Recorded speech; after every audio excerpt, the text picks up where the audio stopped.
This video this week may be all over the place, but I want to show you guys something. I don't know that I'm going to do anything with it today, but this whole area here is wet, and I've known for a while that I have a leak. I don't know where the leak is from. Now, I thought the water goes into my house from here and in and up into the roof, but I wonder if there's a pipe, ignore all the dog poop on the ground, if there's a pipe that goes into here and into this bathroom, because this is much more wet than it should be. So I don't know that I'm going to do anything today, just because I have no one to help me with it. Ulysses will be here tomorrow, so hopefully he can help.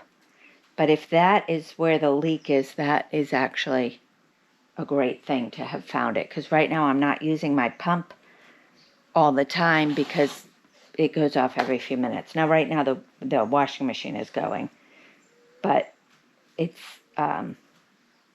agitating. It's not taking in water. So the pump shouldn't be going off as much as it is right now. But I wonder if this is where the problem is. I don't know if you can really see that in the picture. It's not soaking wet, and there's not water bubbling up. But I have a feeling that could be the problem. I will probably let you know next week, because I don't know that I'll be able to film more of this tomorrow to show you. So the mystery continues. Where's the leak? One of the things I'm going to do today is set up a trail camera near the chickens. Now, every morning I come out and I see what are either mice or lizard droppings around their food, both outside and in here. I'm pretty sure there's rodents living up in the roof. I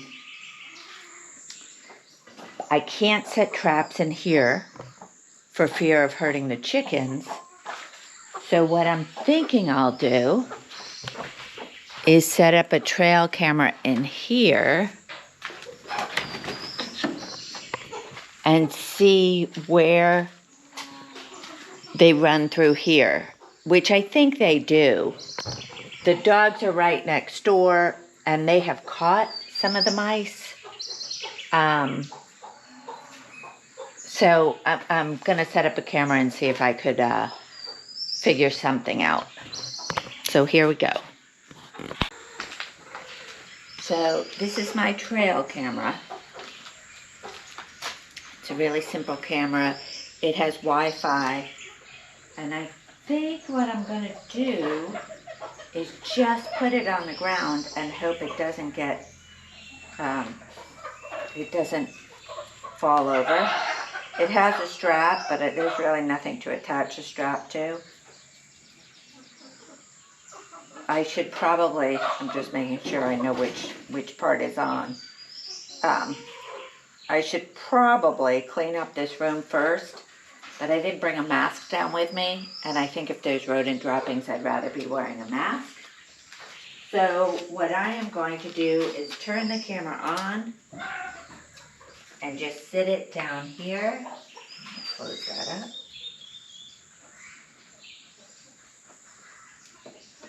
Sit it down here.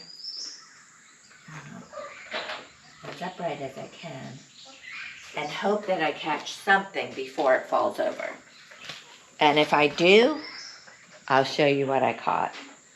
If I don't, I don't. The other thing I can do, just to make sure it's set up at a pretty decent spot, I have no idea where it should be set up, so we're going to try this. But I do have the app on my phone. We're waking up the camera. So the camera will go on when there's movement, and then it'll wake up when I connect it, which takes a few seconds, but it's no big deal.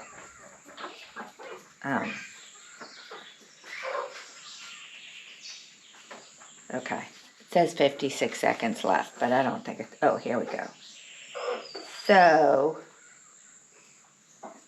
I don't know if you could see that, but this is what we're seeing in the camera. And I think I'm going to move it down a little bit so it's right in front of the chicken shelter.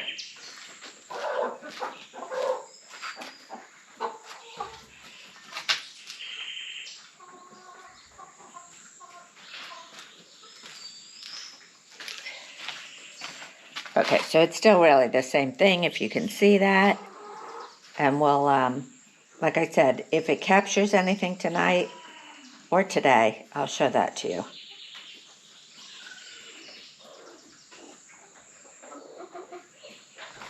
But there it is, sitting on the floor, and we'll hope for the best.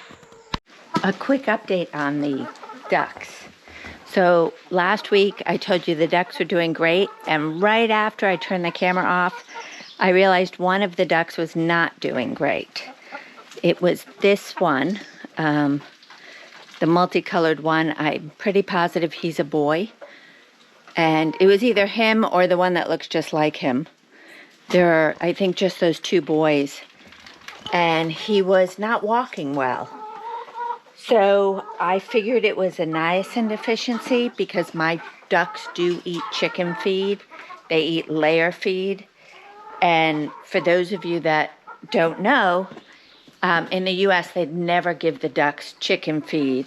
And if they did, they'd get yelled at on a Facebook group because ducks need a lot more niacin, which is vitamin B3, compared to chickens. So I went to 9 stores in Santiago looking for either niacin or brewer's yeast. I spent a lot of money on niacin capsules so I could break them apart and add them to either their food or water. What most people do if they need to supplement is they'll do brewer's yeast. Well, I couldn't find it anywhere. So I went to 9 stores. I went to 3 agricultural stores. I went to 5 supermarkets where I thought I had seen brewer's yeast at one of them in the past, but I couldn't find it. And I went to one like health food, vitamin shop style store and could not find it anywhere. So I ordered it on Amazon. It is now in Miami. Should be here, I'm hoping, on Tuesday. But I did in one of the agricultural stores get a liquid vitamin to put in the water that was really meant for dogs and cats, but it had B3. So I was a little concerned that it might have some other things that they should not get, but that didn't seem to be an issue. So here again are the ducks. He's looking so much better. His feet don't look deformed at all. And but I'm out of that vitamin. So I could either run up into town real fast, but Tuesday is 2 days away. So I'm kind of hoping that the brewer's yeast, I'll start giving them brewer's yeast just about every day. And they say that they can survive a niacin deficiency if it's caught, they say within the first 24 hours. Now, I don't think I caught it that fast. He was the same duck that I thought had gotten stuck in the fence and gotten hurt, and he was falling. So I think that might have been the beginning of his symptoms of a niacin deficiency. And I could be wrong. That could possibly not even be a niacin deficiency, but the vitamins definitely helped. So I'm still thinking that's what it is. These are my young chickens all hanging out together, eating nothing because I haven't put food on there today.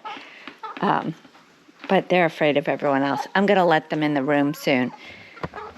But as soon as I do that, everyone else will want to go in the room as well. They're super friendly now. And this is the one, okay, this is kind of funny. If you like animal behavior and that kind of stuff, this is funny.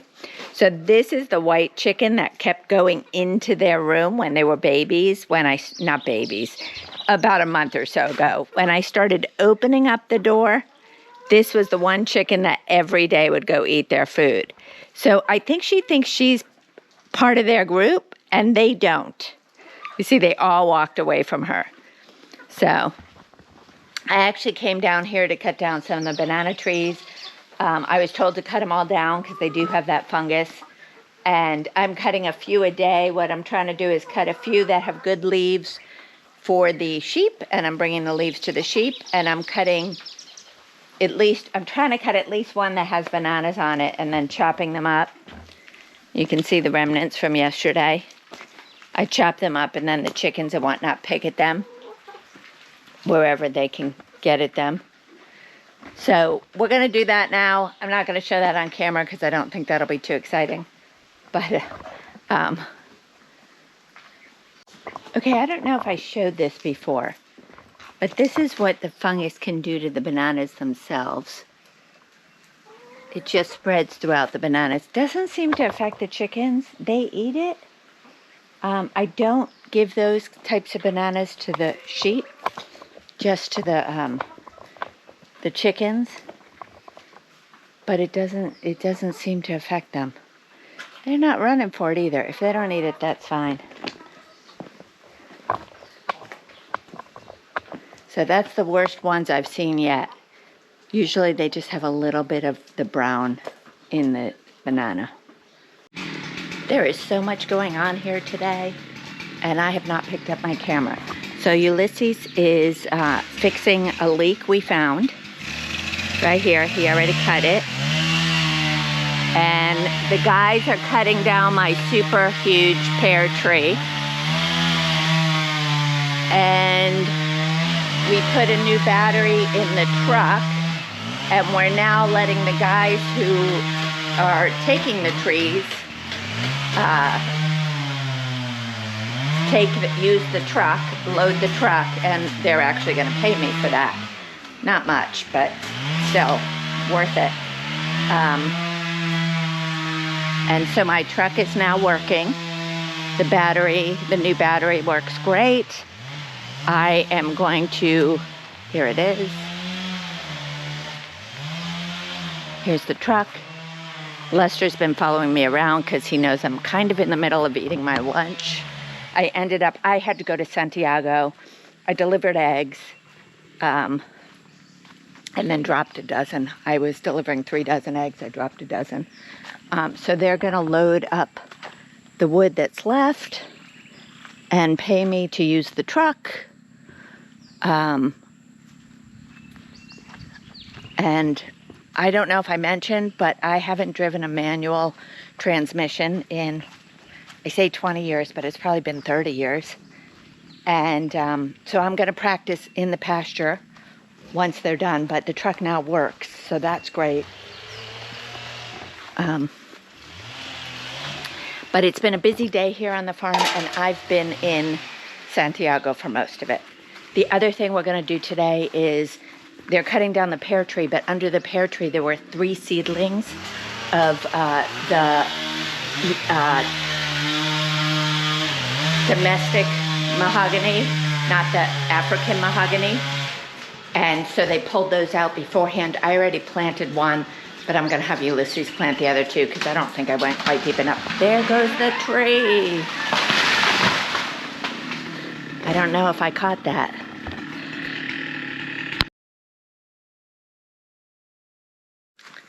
So we have a little bit of a sad update on the food forest. 1, we're not getting enough done back here. So the grass is all growing up as I trip. But 2, and I'm going to work on that a little bit today, but I didn't realize where I was planting is still very wet. And so some of the plants have died. So here is my Brazilian grape. There is nothing here, so I need to replant.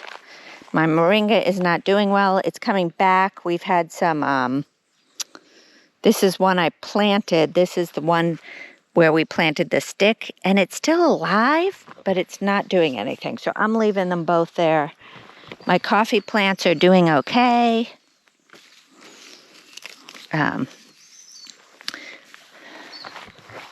Here is, what is here? This was a papaya. You can see it's still alive. Here's some new leaf growth. but I don't know if it's going to come back. I don't know if I should cut this down. If anyone knows, I probably should. Here is a ballow tree that looks good. These, the seeds did not come up, but I had trees in the air prune bed, so I planted this one. It looks like it's taking. This was another moringa, 2 of them, not doing anything. This one didn't even plant, so we'll replant that. This papaya looks like it might be dead. I think they just got too wet.